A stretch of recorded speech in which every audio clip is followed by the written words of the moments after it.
আসসালামু আলাইকুম গাইস। আমি আপনাদের সাথে আজকে শেয়ার করব ডোনাট রেসিপি। ডোনাটের ডো তৈরিতে আমি কি ব্যবহার করেছি সেগুলো এখন বলবো।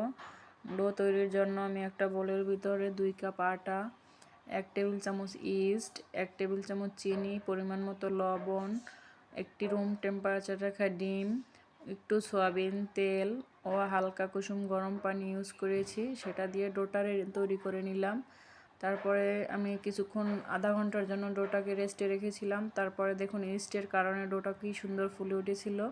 ওইটাকে আমি আবার সুন্দরভাবে স্মুথলি মথে তারপরে নিয়েছি। এখন আমি হাতের সাহায্যে গোল গোল 11টি লেচি বানিয়ে নিলাম। এখন আমি আবার হাতের সাহায্যে গোল গোল লেচিগুলোকে সুন্দরভাবে ডোনাটের চ্যাপ্টা চ্যাপ্টা শেপ দিয়ে নিয়েছি এবং আঙ্গুলের সাহায্যে মাঝখানে ফুটো করে দিলাম। আমার কুকি কাটার ছিল না, তাই আমি হাতের সাহায্যে দিয়েছি। আপনারা কুকি কাটার দিয়ে করে নিতে পারেন। এই যে আমার ডোনাটগুলো তৈরি হয়ে গেল। এখন আমি একটা প্যান নিয়ে নিয়েছি ভাজার জন্য।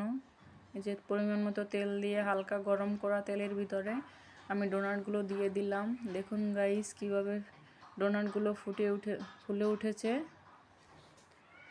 এই যে এপাট ওপাট করে আমি দুপাশে ব্রাউন কালার করে ভেজে নিয়েছি। এখন আমি আবার বাকি ডোনাটগুলো ভেজে নেব। এই যে আমি দিয়ে দিলাম বাকি ডোনাটগুলো। ভাজার পরে আমি ব্লেন্ডারে চিনি গুঁড়ি করে কোট করে এই ডোনাটগুলো ওটার ভিতরে কোট করে নিয়েছি। তারপরে দেখুন এখন কি সুন্দরভাবে যে ডোনাটগুলো ফুলে উঠেছে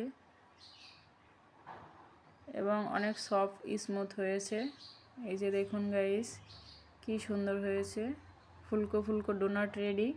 আজকের ডোনাট রেসিপি আমার এই পর্যন্তই। যদি আমার ভিডিওটি ভালো লেগে থাকে তাহলে আমার চ্যানেলটাকে সাবস্ক্রাইব করবেন এবং বেল আইকনে ক্লিক করে পাশে থাকবেন। ধন্যবাদ সবাইকে।